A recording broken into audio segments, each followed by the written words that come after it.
good enough. All these office politics things and play You games think this is with you. terrible? I don't even know what to do. This is too much. All roads lead back to the destruction of society by artificial intelligence. It's like, would you like to donate? Blah, blah, blah, blah, blah. Fuck people. Oh, so now I have to tell you how much. It's just out of control now. Would you like to donate? I go, no. Agree to disagree's a fancy way of saying fuck you. Hello, welcome to another episode of Agree and Disagree with Nick Beaton. I'm Nick Beaton, your host. Today, I am joined by Aaron Airport, co-host of the very popular podcast, Keep Canada Weird. He's here to join me today to talk about two different topics. We're going to talk about whether tipping has gotten out of control and whether or not people should return to the office. If you're listening to this podcast, follow along. Give it a rating, give it a review, and if you're watching it on YouTube, subscribe, give it a like. It really helps me out. Thank you so much. Free way to support. All right, now here I am with Aaron Airport. How you doing, buddy? I'm doing great, man. How are you? I'm good. Thanks for joining me on this podcast where we agree and disagree. So we go into the first topic right away that we both agree on, and that is that tipping has gotten out of control. I'll go in my questions here 1 second, bring up the questions. So I think first off, the main thing is that tips are fucking everywhere right now. Like, there are places where they didn't used to be at all. There was a certain group of jobs that we assumed, okay, you throw a tip on this, here's a tip, here's a little extra for what you're doing. Whereas now it's like, I go to my weed store and there's a tip prompt. They always tell you to, don't bother, just skip through that part. But that's like the types of places that they're putting tip prompts at. That's like putting it at the liquor store or at Walmart. You can't put tips in retail. So what do you think? Are you seeing them in more places? I do see them in more places. It does create a certain amount of pressure when you're looking somebody dead in the eyes when the tip prompt comes up. And you have to then decide in that moment, am I going to tip this person that didn't really serve me at all? And I find that a lot of pressure. I'm someone who caves and just tips just to avoid it. But what really just part of the goddamn problem. Yeah, I'm part of the problem. Yeah, and I fully admit to it. And there's no shame in that, actually, because once you become part of the problem, you don't have to worry about the solution.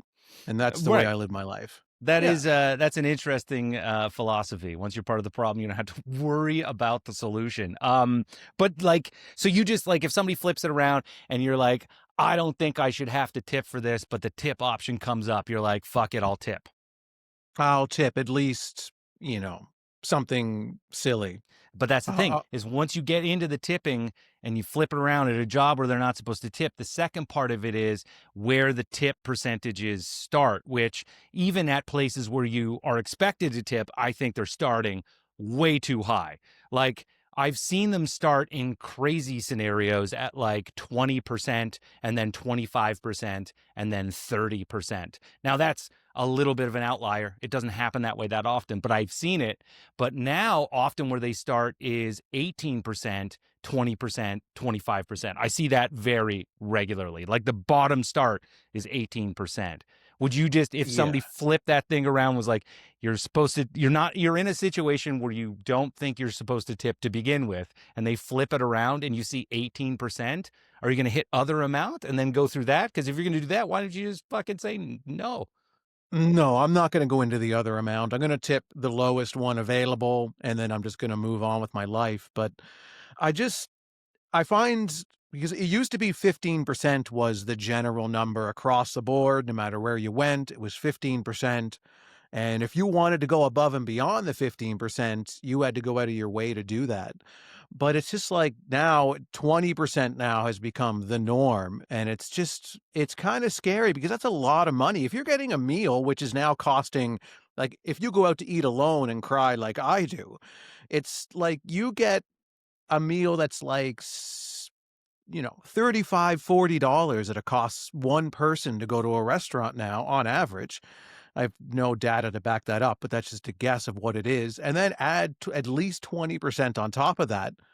Like, that's a scary amount for one person alone on Thanksgiving to pay for their meal. I love how you've painted this sad picture of who you are just as an undercurrent of tipping in general. You're really leading with that foot that it's me alone on Thanksgiving. It's sad. Yeah. Yeah.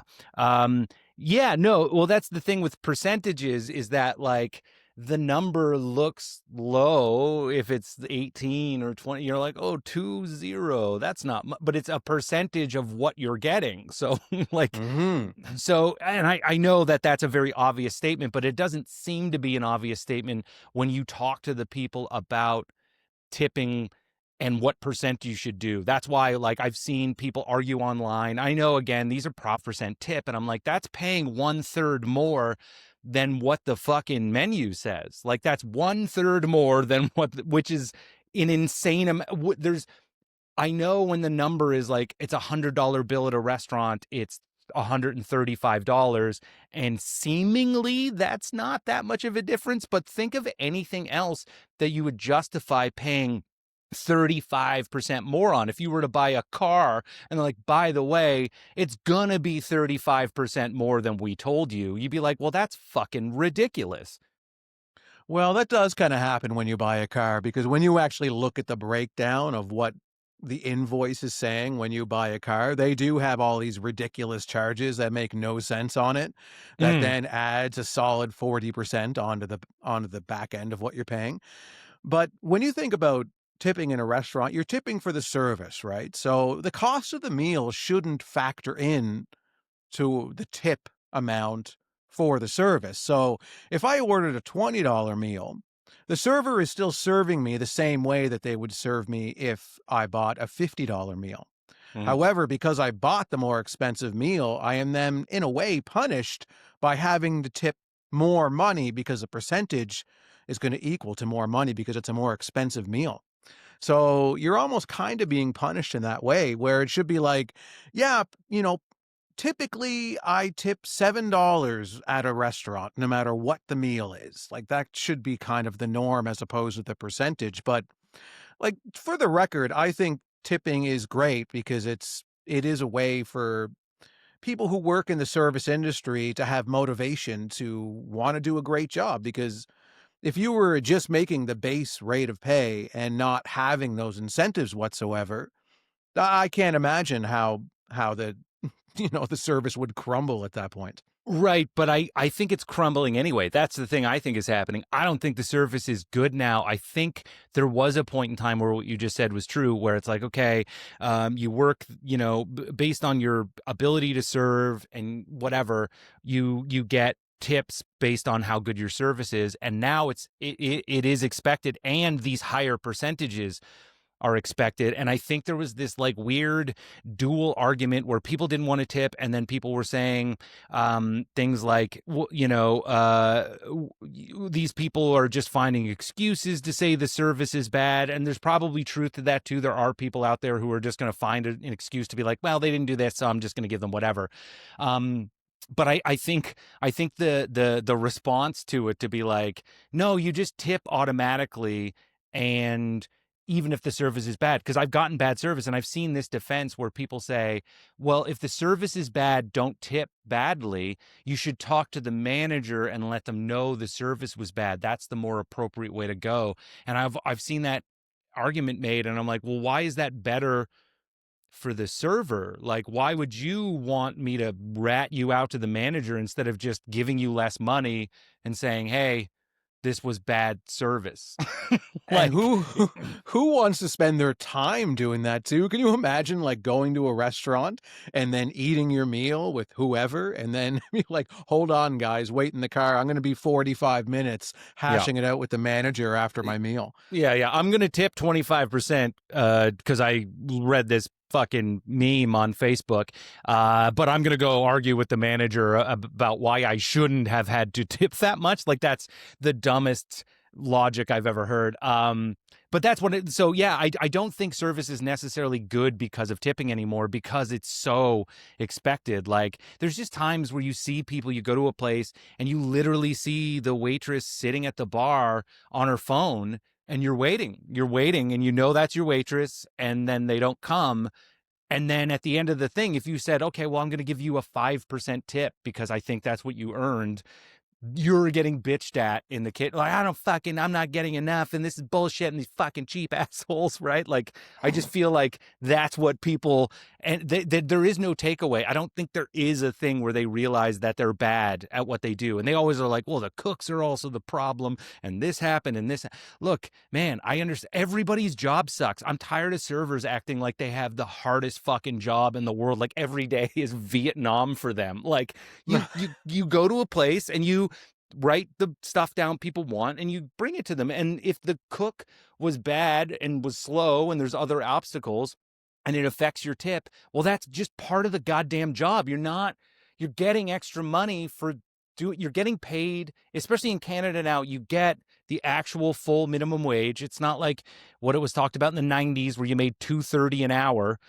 and then you lived on your tips. Like you're getting a full wage based on what everybody else gets at the minimum, and then you're getting extra. It's a good job.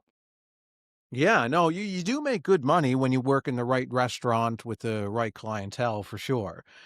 So how do you feel then about you're seeing a trend now with some higher end restaurants where they don't allow tipping and they pay their servers a higher wage, say, minimum wage here in Nova Scotia is like 16.50, I think. So in this case, they'd pay them $20 an hour instead, or $23 an hour instead, and then there'd be no tipping at all.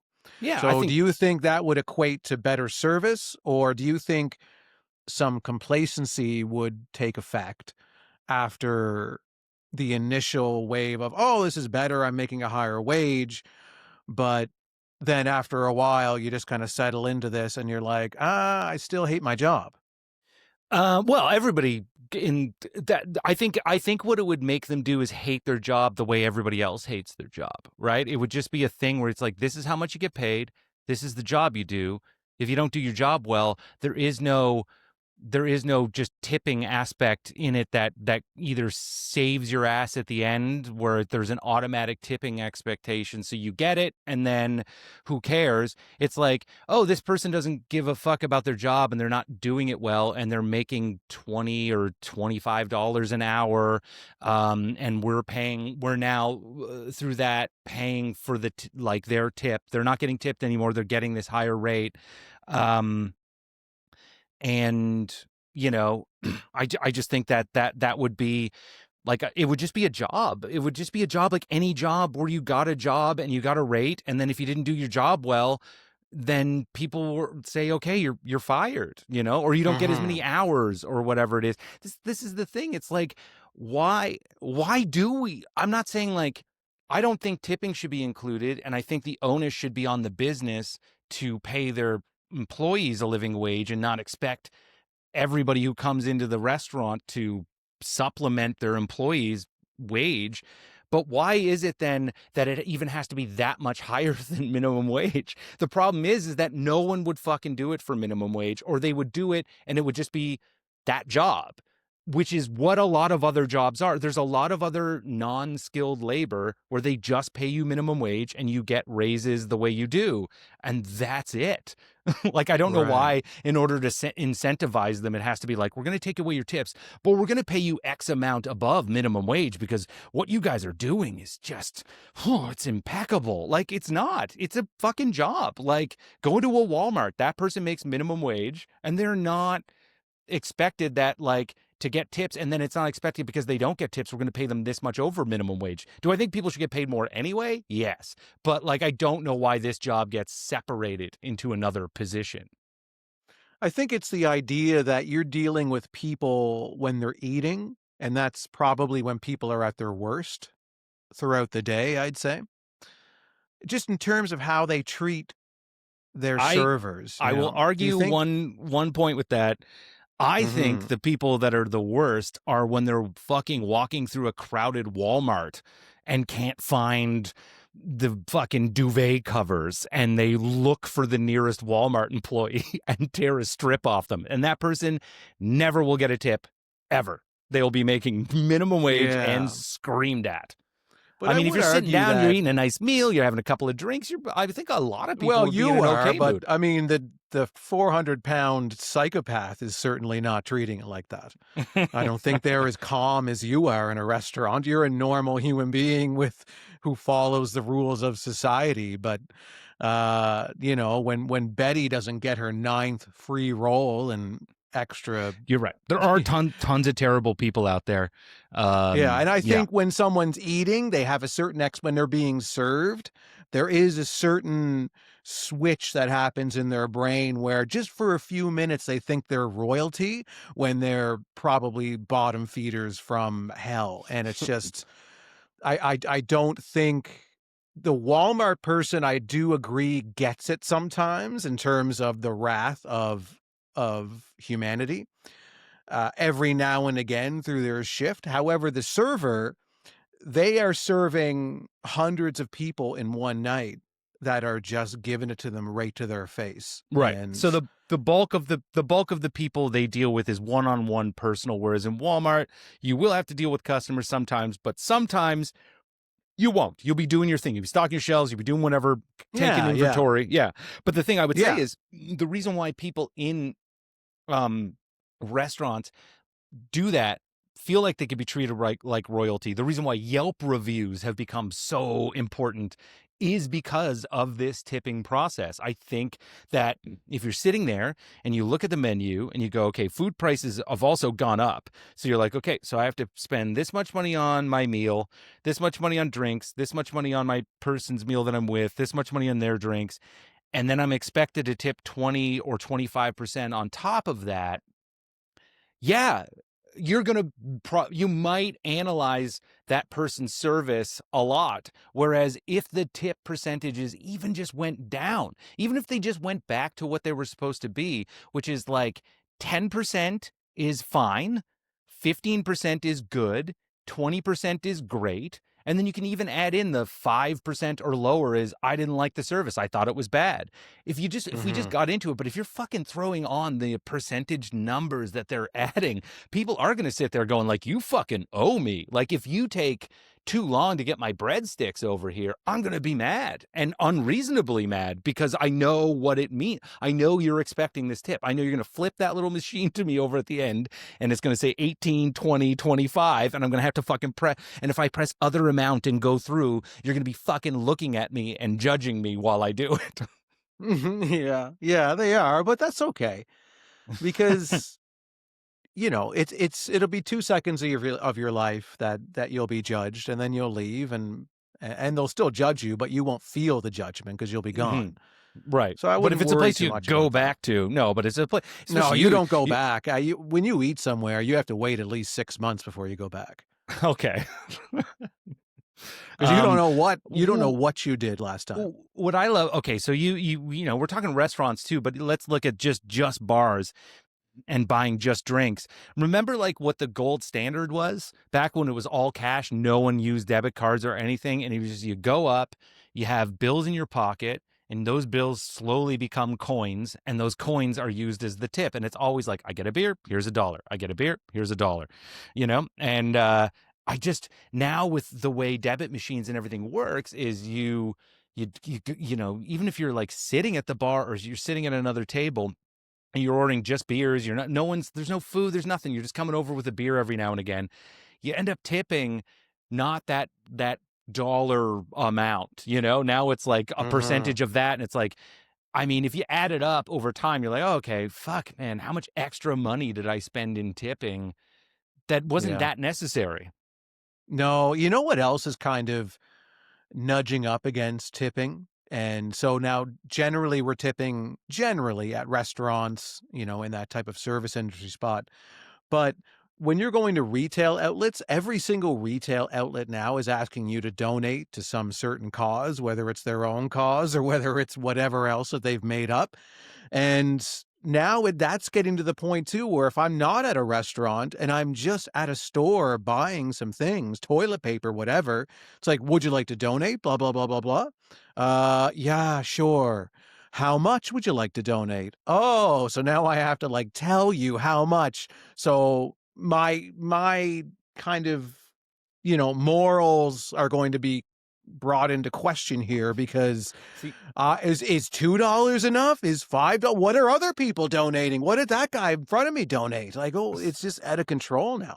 See, for me, that one's the easiest one to ignore because fuck people. No, Yeah, well, because like literally when I get up there, I just don't feel an obligation because I know that the company that's doing it is using that as a way. They're taking that money, donating it on their own behalf. You're not getting any credit, and they're using it as a tax shelter. So if you do it at Loblaws or Walmart or whatever, they just donate that money and then write all that money off. So I'm not in the business of helping Walmart. I don't even know how much money is going to these people. There's other ways to donate. You can just say no. And I don't think if you, that's why I like the self checkouts. And I had Nikki Payne on last week. We were talking about self checkouts and why she didn't like them. And this is a reason that I forgot. One of my favorite reasons for loving self checkouts is when it gets to that, would you like to donate? I go, no, no one's seeing yeah. me. Nothing happens. But even to the person, at the register, if they're like, hey, would you like to donate? I'm like, no. And if they judge me, I'm like, you wouldn't fucking do it either. Shut the fuck up. Like you are, Yeah. I'm like we're all humans. You know how annoying this process is. But sometimes certain companies are donating to a local charity. Like the place I find the most awkward is when I go to the pet store near me, and they ask you to donate to the local, shelter, animal shelter. So it's like it's right, it's right down the street, and it's like, and when I go in there, and I would be donating every time. So every time I bought cat food there, I'd be donating to the local shelter every single time. And I just said to myself, like, I can't donate every time. But then the pressure I put on myself is like, the next time I buy, I'm not going to donate. But that person who's at the register at that point in time doesn't know that I donated, 20 times before this. They're Mm-hmm. there on just starting their shift, and they're like, "Oh, would you like to donate to the local animal shelter?" No. Okay. Yeah. Thought you Well, loved animals, that's all. here's what you should do, and you just save yourself some cash, is just go down and cut them a check for like $20. And then anytime they ask you to donate at the register, just go, I actually donate to that shelter on my own. And then they'll actually go, oh, really? And you're like, yeah, yeah, yeah, yeah. So No, that's no, why, no, no, no. yeah, That's not what they 100%. would do. Oh, really? No, they'd be like, "You're a liar." Well, then then say it and be a liar. Then actually say it and don't do it and be a liar. Let them, Do you if you're, think do you think I should bring the receipt with me? I And think you wave the receipt around like, "Look at this receipt. I donated myself." I think you should say to them, I cut that animal shelter a check every year. I don't like donating at the register here. If you don't believe me, fuck off. Oh, that's unprofessional. I don't care for that. Well, then keep donating $2 every time you go there and spend $180 a year on an animal shelter. Well, do You're you just think 2 cursing is enough, yourself. though? Like, every time? Is 2 enough? I wouldn't even donate that. That's ridiculous. You hate animals. I fucking love my dog's right there. He's having a great time. Um, He's having a great time. He doesn't understand anything that's going on around him. he doesn't, and he doesn't. You know who hates animals? Him. He doesn't like other animals, so he didn't No, want. really? Yeah, yeah, yeah. All right, Well, it should we sounds move? like the 2 of you belong with each other. Should we move on to the next topic? Yeah, I think so. Let's do it. All right. So next topic is people should return to work. You don't agree with that statement? I agree with that statement. So this is where we have agreed, and now we are and disagreeing. Why don't you think people should return to work? I don't believe that the office creates productivity. Mhm. I'm a strong believer as someone who I generally, like with my job, I work in the office 90% of the time. I work from home when it's convenient for me.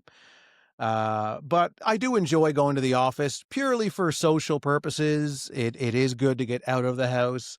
However, when I work from home, I do get more done at home because there are less distractions at home for me than there is at the office. I believe it's an illusion of I can do more at the office because I'm there and I don't have television and I don't have this or that, but all of the distractions that you need are right at your fingertips these days. You don't really need to be at home to suffer from that. And there's all of these social people that you work with that are constantly just clawing at your productive time. And they're always just eating away at you, and they want to go have coffee with you, and they want to talk about their weekends with you. And at home, I don't have to talk to anybody like that. I just open the computer and I work. But at the end of the day, I believe that a human being has 2 to 3 productive hours in them in one given day, and the first That's few so hours, low shot, but okay. it's accurate, and 2 to 3, like, productive hours where it's all systems are go, firing at all cylinders, like, that is 2 to 3 hours. The hours leading up is just like dipping your toes in the water of work, like, "Okay, this is how this feels, it's interesting. What might I wanna get up to today? What should I get done?" And just figuring a few things out, and then when you hit that reel, the gun goes off and you're like, "Okay, now I'm working and I'm burning through all these tasks and blah, blah, blah." Then your mind starts to shut down and your 2 to 3 productive hours have passed, and then you are heading into the cool down zone where you're like, "I'm not gonna really do too much else. I might tidy up a few little things." At home, I take those 2 to 3 productive hours and I spread them out. I spread them out nice and evenly through the day. And so I wake up and I don't have to wake up until 5 to 9, and then I just, have a coffee. I sit down. I do a little bit. And then I go and meander around the house, and I do some laundry and some dishes, and I lend some of that productivity to my own life, which I believe bleeds into my professional life Hmm. and makes everybody I agree with happier. that. And I just think it's a much more well-rounded system. It's not for everybody. I believe some people can't work from home. They are inept in that area. Hmm. And I believe that some people flourish when they work from home. And I love the hybrid model where some people mostly work from home. Okay. Some people do 50-50.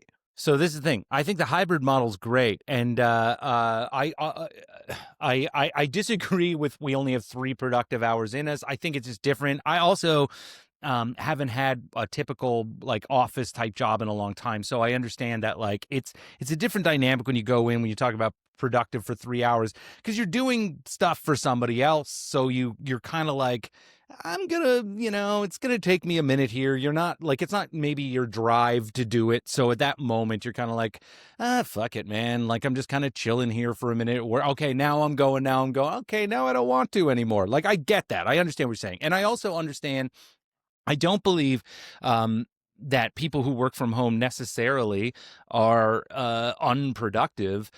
In fact, some people are insanely productive, and there's another problem with that is they can't cut it off, right? So Mm. they work until like 10, 11 at night because they have no shutdown time anymore. So I think that's one issue with it. But I think my major issue with people returning to the office is I think if nobody goes back to the office, or if we start forming a society where nobody goes into work and we all just work remote because technology allows us to do that, I think there's a huge cost for society.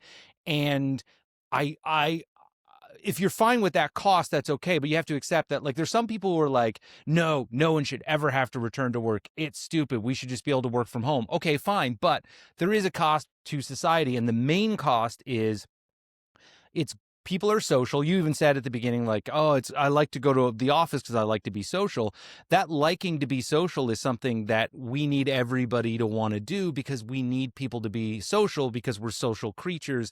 And if you just stay at home and you get out of your bed and you walk down the hall and you work in an office and then you go into your living room and you watch shows on any of the streaming services at night and then you go to bed and you wake up and you go to your office and you just keep doing that and you never experience other people, what ends up happening is those people uh, forget how to deal with other people. And I feel like I'm seeing it in society now when I run into people in public. I am seeing people who have forgotten that other people exist and they just don't know how to deal with them.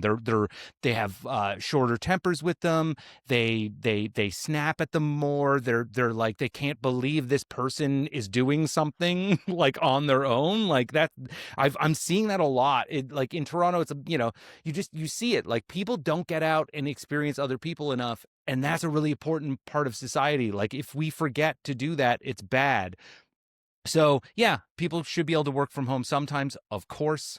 And I think a hybrid model is great, but I do think that there are certain people who are like, no, we should never have to go in. And I'm like, well, that's going to come at a huge fucking cost. So is your argument then primarily just the social aspect of, the social benefits of 100%. seeing other people? That is Yep. like, That's pretty much so 100% of what my argument is, because if somebody's not being productive, whether they're at home or at the office, you can deal with that through firing or corrective action or whatever it is that you have to do.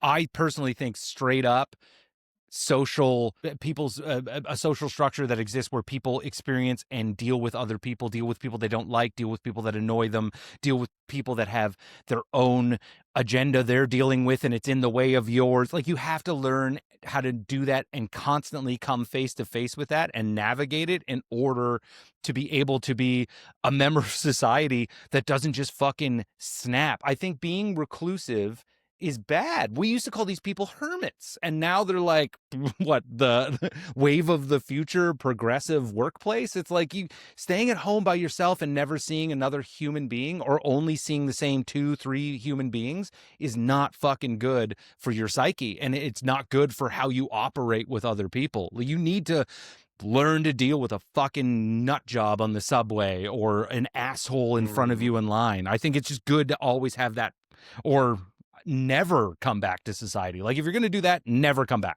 Just, you can never come back in.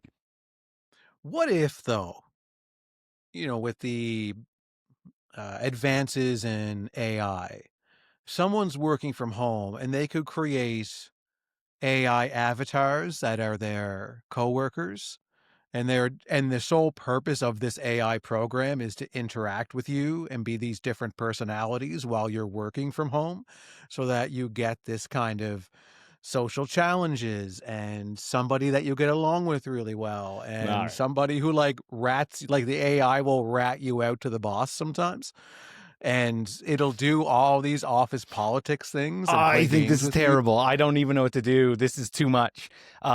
Because AI and AI bots and different like facsimiles of human beings is like a whole other talking point of like what's bad and what's coming down the pipe for society. So no, I full stop don't think that would be a good fix. Dealing with actual human beings right now, AI isn't at a level where it's an actual human being, and when it gets No. to that point, I don't think that's still a good fix. Like, until it can properly fool us. And when it can, I think that's a whole other host of problems. Well, I mean, yeah, you and I think in our personal lives have argued about once AI does get there. But this is not an AI, conversation we're having. But It yeah, all is an AI conversation now. everything, all roads lead back to the destruction of society by artificial intelligence. But yeah, I think, see, I would be all for a little bit of that kind of AI bot that could interact with me as I work. I mean, I see people that use AI in the office so much that they're in the office physically with other people, and they're not bouncing ideas off other people. They're bouncing ideas off of AI.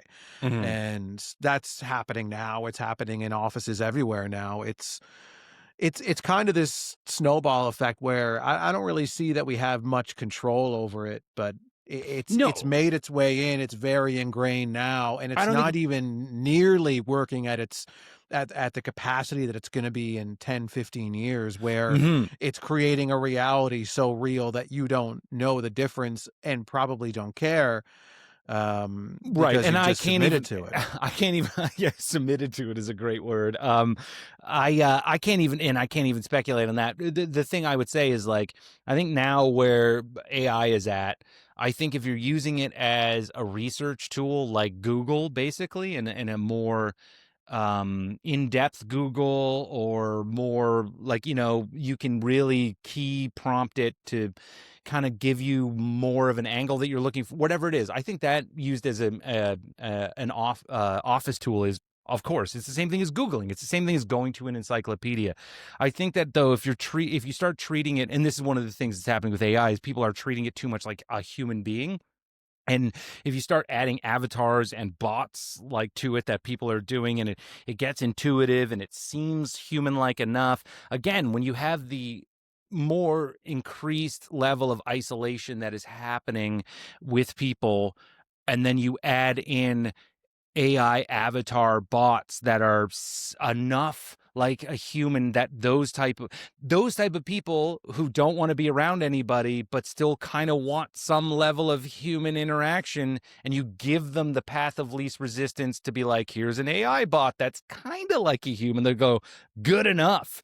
I don't have to fucking sit in traffic and then see this asshole at the office and deal with this person. I'll just deal with this person who tells me everything I want to hear. But again, if that's what you're going to do, if you want to be that person who only works from home and only has AI bot avatars as your sounding board, you should have to like sign a piece of paper legally that you're not allowed back into society, because you can't deal with actual human beings anymore. Because no human being you run into on the street that is mad at you for some reason, or you bump into them or whatever because you're looking at your phone, is going to treat you like that AI bot is. And they're going to treat you like a person you ran into. And if you don't know how to deal with them because you never experienced that, you're going to be fucked up. So that's my, yeah. Yeah, but what if we set it up this way? So I think maybe, we hash this out, you and I, for another couple hours, and I think we'll get there. If we have people aren't allowed to use AI whatsoever until a certain age, same way with drinking, same way with, cigarettes, whatever, gambling. And so that way, a person has to grow up interacting with regular society. They have to go through, school, high school, university, start working, and you're not allowed to touch AI until you're 50 years old. And then you've developed all your skills, and then you can have all the rewards of not having to deal with the outside world anymore. Because at the end of the day, like, all of our problems are coming from the outside world. I think we're worrying so much about the problems that AI is going to be giving us, but it's still ourselves that are causing all of the problems now. And it's dealing with ourselves and dealing with different personalities and dealing with all of this baggage that everybody is carrying, which I agree gives you really good social skills. But imagine if you could develop those social skills and then have the reward of giving up completely and being able to then only interact with avatars. Well, in that scenario, the only thing that I would say is I don't think anybody who was forbidden to use AI until they were 50 and had to live 50 years of life interacting with human beings wouldn't. I don't think they wouldn't use AI if then it was given to them. But I don't think I don't think they'd use it the same way. So I guess, I mean, I really don't. I think that AI is becoming, as it's coming out, the reason why it's piquing so much interest is because it's this new thing that everybody's finding new ways to use. So even people who are 50, even people who are, 25, 30, whatever, they're letting it kind of consume their lives a bit. And then if you go to people just growing up in a world just with it, yeah, I think it obviously has some problems. And you said like that people, that we're still causing it's still people who are causing all the problems. I agree, but I think that we're filtering those problems into AI. So before it ever here's the thing, AI is going to become completely autonomous at some point in time, and then fuck knows what it'll do with us. And before that, it's just basing all of its shit off of what we have put out into the world. So yeah, I think that we're not good and AI is too powerful for how not good we are right now. And then when it becomes autonomous, yeah, I think it's just going to go, we don't need you guys. We don't need you. Yeah, yeah. I don't know what's going to happen, the if and when the autonomy. You don't? I don't know. Surprise, I do. Why the fuck are you even on this podcast if you don't know what's going to happen? Here's the roadmap, Nick. I know everything. So I think I don't know what's going to happen. I mean, obviously, AI at that point in time will be more intelligent than us. And my theory is, if they're if AI is more intelligent than us at that point in time, then give AI the wheel. It will know what best to do. If what's best to do is to eradicate us, then we're gone. That's it. Our time is done. We had a good run. I don't want to die personally. I don't want the people around me to die. But that's a very selfish point of view. That's something I don't want to have happen because I know myself and I know the people around me. But if AI becomes smarter than us and looks down at us and is like, okay, you are the problem, they're going to get rid of the problem, then we were the problem because at that point in time, AI is smarter than us and it is making a better decision than we could make because we're making the decision to stick around. And AI is like, no, no, no, you're done. Your time is up. Tag me in. I don't even have a body that I need to worry about getting sick. I don't have any of those issues that you have. I'm going to have a good run of 500,000 years, and then something else is going to stomp me out. And that's evolution, baby. All right. Well, I think we should end it there with Aaron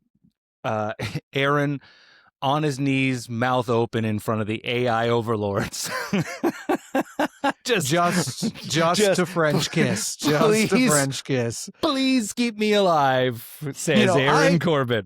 I supported you from day one. I was saying from the beginning, you guys had it right. You guys, your avatars, your at-home office avatars were sick, bro. Why don't you keep me around? I got a couple ideas I want to bounce off you. Oh, buddy, this is fun, man. This is a good one. Thanks so much, man, for jumping on. Yeah, thanks for having me on, man. It was a lot of fun. And so Aaron Airport, Keep Canada Weird. Go check it out. You probably have already. It's one of the most popular podcasts in Canada. Super fun with Jordan Bonaparte. Great to have you on. We'll have you back for sure. Absolutely. Anytime. Agree to disagree's a fancy way of saying fuck.